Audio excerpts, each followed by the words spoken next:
आप सभी का इस वीडियो क्लास में स्वागत है। समुच्चयों के संदर्भ में हमारे ये वीडियो चल रहे हैं कक्षा 11 के लिए।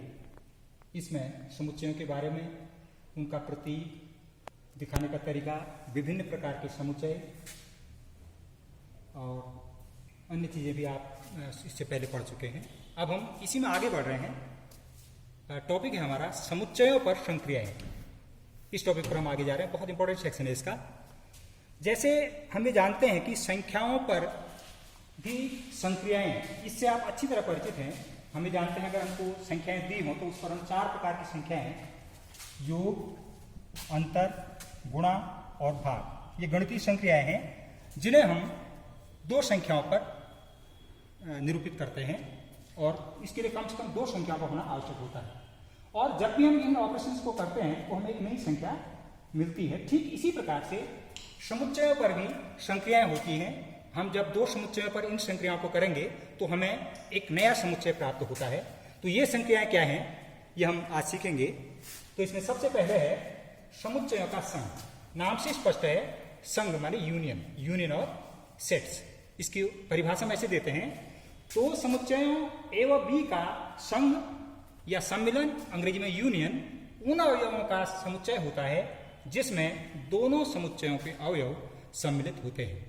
इसे एक सिंबल है यहाँ पर, यू लिखा है मैंने, तो इसको हम पढ़ेंगे, ए निरूपित करेंगे ए यूनियन बी से, और इसको पढ़ा जाएगा ए यूनियन बी, या हिंदी में कहेंगे तो ए संघ बी या ए सम्मिलन बी, इसको पढ़ा जाता है। और इसकी जो गणितीय परिभाषा है या प्रतीकात्मक परिभाषा है, ए यूनियन बी बराबर X, X such that X belongs to A या एक्स बिलोंग्स टू बी। इसको मैं एक एग्जाम्पल के साथ समझाने की कोशिश करूंगा ताकि आप इसको जल्दी से समझ जाएंगे। यदि हमारे पास एक सेट ए है, इसके एलिमेंट मान लेते हैं हम ए, बी और सी हैं, और दूसरा सेट बी है जिसके एलिमेंट मान लो बी, डी और ई। तो जब हम इनका संघ बनाएंगे तो हम ए यूनियन बी, ये प्रतीक होगा इसका, बराबर, डेफिनेशन से देखिए, X such that X belongs to A या एक्स बिलोंग्स टू बी। तो अर्थ ये हुआ कि ए और बी दोनों के अवयव जो है इस सेट में आ जाएंगे। इस प्रकार से ए, बी, सी, डी, ई, ये ए यूनियन बी बनेगा।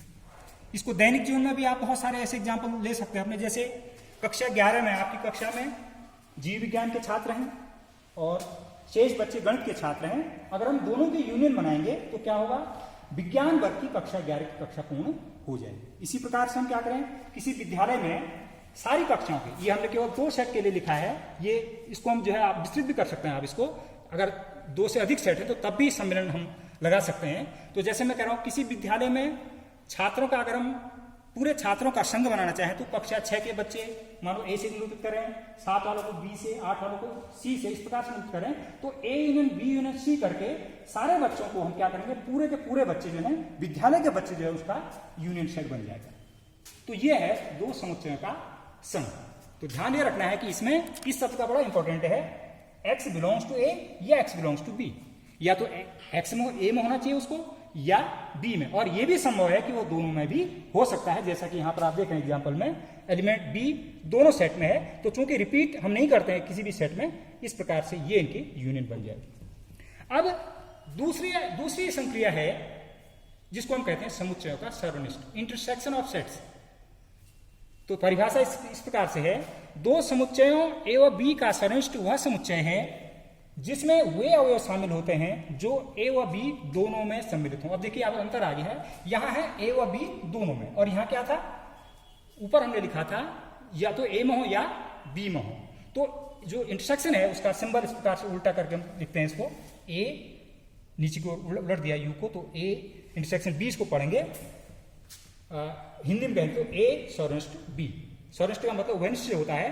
तो ये इसकी प्रतीकात्मक परिभाषा होगी, ए इंटरसेक्शन बी बराबर X such that X belongs to A, तथा ये देखो ये इंपॉर्टेंट चीज, इसको हमेशा आप ध्यान रखेंगे। आगे भी आपने जब प्रायिकता इत्यादि के जब पाठ पढ़ेंगे तो वहां पर काफी ज्यादा इनका यूज होता है कि या और तथा, क्या इसमें अंतर है करके। तो अगर हम इसको एग्जाम्पल के साथ समझाने की कोशिश करें, यहीं पर आप देखिए ए सेट ये है, बी सेट ये है। अगर हम इनका सर्वनिष्ठ बनाएं तो ए इंटरसेक्शन बी, यानी जो कॉमन अवयव है, एलिमेंट है, वो इसमें आ जाएंगे। तो हम देखें कॉमन एलिमेंट क्या है, बी, ये दोनों सेट में है। तो ए इंटरसेक्शन बी सेटों का जो समुच्चय, नया समुच्चय बन जाएगा वो इंटरसेक्शन बी होगा। तो इनको हम क्या कर सकते हैं, देखिए हमने वेन डायग्राम का जिक्र किया था, तो वेन डायग्राम की सहायता से भी बड़ी आसानी से हम इसको समझा सकते हैं। अगर हमको ए एन बी दिखाना है तो एक हमने ये आयताकार जिसको हमने कहा था, इसको हम यूनिवर्सल सेट कहते हैं, यू से नोट किया है। इसमें दो सेट हैं, सेट को हम सर्किल की सहायता से दिखा रहे हैं, ये सेट ए हो गया और ये सेट बी हो गया। हमें दिखाना है मान लो ए यूनियन बी, तो ए यूनियन बी में पहले मैं एलिमेंट लिखता हूं, एक एलिमेंट ए बी सी है, ए बी सी। देखिए आप ए वाले सर्किल के अंदर ए बी सी एलिमेंट हैं और बी वाले सेट के अंदर बी डी ई। तो बी तो ये देखो कॉमन है, दोनों में आ गया है, डी और ई हम और लिखेंगे, तो बी सेट के दो एलिमेंट ये हो गए। अब आप देखिए ए यूनियन बी का क्या मतलब हुआ, ए यूनियन बी में आ रहा है ए बी सी डी। अगर हम चाहें तो हम क्या कर सकते हैं, इसमें से इस पूरे भाग को अगर रेखित कर दें या बिंदुदार बना दें, तो ये पोर्शन जो रेखित जो क्षेत्र है ये हमको बताएगा ए यूनियन, रेखित जो पोर्शन है आपका ये है ए यूनियन बी। इसी प्रकार से अगर हमसे इंटरसेक्शन को हमको दिखाना है वेन डायग्राम से, तो इसी तरह मैं थोड़ा कर दे रहा हूं उसको। अगर हम क्या करेंगे, अब देखिए हमको पता है कि बी एलिमेंट जो है ए सेट और बी दोनों में है, तो बी को हमने यहां लिखा था।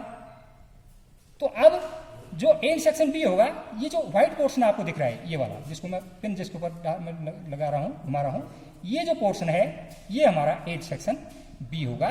तो इस प्रकार से हम वेन डायग्राम की सहायता से भी समुच्चयों का यूनियन और इंटरसेक्शन जो है दिखा सकते हैं आसानी के साथ। अब इसी में एक चीज और आती है, उसको मैं यहीं पर बता दे रहा हूं, वह आपका दो समुच्चय ऐसे भी हो सकते हैं जो असंयुक्त हो सकते हैं, असंयुक्त समुच्चय कहते हैं, नाम से स्पष्ट है, असंयुक्त समुच्चय या विसंगीत समुच्चय भी इसके हिंदी नाम है, अंग्रेजी में इसको डिसजॉइंट सेट कहते हैं, डिसजॉइंट सेट्स।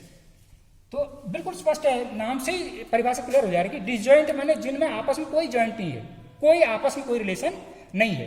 तो ऐसे समुच्चय जो होते हैं इनका कोई भी अवयव उभयनिष्ठ नहीं होगा, अर्थात ऐसी स्थिति में अगर ए और बी कोई दो सेट है हमारे पास, तो अगर हम क्या बनाएंगे उनकी ए इंटरसेक्शन बी ज्ञात करें तो ये फाई आएगा, यानी रिक्त समुच्चय आएगा। ऐसी स्थिति में ये समुच्चय होंगे डिसजॉइंट सेट होंगे। मान लीजिए इसी एग्जांपल में अगर मैं बी को मैं यहां से हटा देता हूं, तो आप देखिए इसको वेन डायग्राम से भी देख सकते हैं। अब देखिए एक एलिमेंट ए बी सी और बी के एलिमेंट डी और ई। आप देख रहे हैं किसी प्रकार से भी आपस में आच्छादित एक दूसरे के भाग को ये नहीं कर, देख रहे हैं यहां पर कि दोनों सेट्स ए और बी कैसे हैं, डिसजॉइंट सेट्स हैं, तो मतलब इनका कोई भी भाग कॉमन नहीं है, कोई एलिमेंट कॉमन नहीं है, तो ये 5 हो जाएगा। तो ये 3 प्रमुख संक्रियाएं थी। इसके बाद हम समुच्चयों के अंतर में जाएंगे, इसको आप नेक्स्ट वीडियो में देखेंगे। Thank you.